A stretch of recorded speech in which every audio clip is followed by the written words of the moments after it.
হাদিসের শব্দ দিয়া বুঝাইতেছি।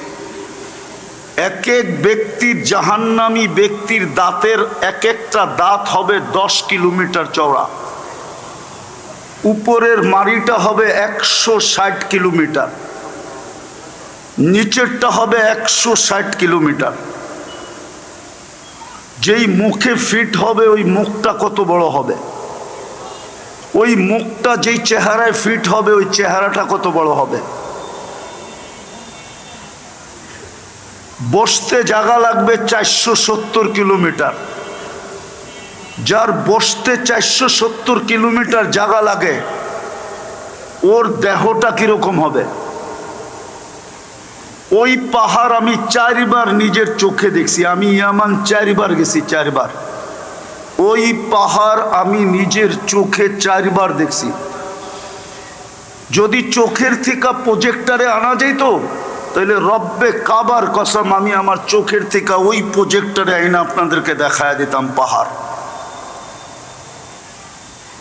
আল্লাহর রসুল বলছে জাহান্নামীদের এক একটা রান ওই পাহাড়ের সমান হবে। যেই পাহাড়ের নাম বলে জাবালে বায়দা। গুগলে সার্চ দেন জাবালে বায়দা, চলে আসবে ইয়ামানের। বিদায় কানতে কানতে কানতে কানতে, এটাই সত্য, কবির কথাই সত্য। পাহাড়ের কান্না দেখে তোমরা আমায় ঝর্ণা বলো।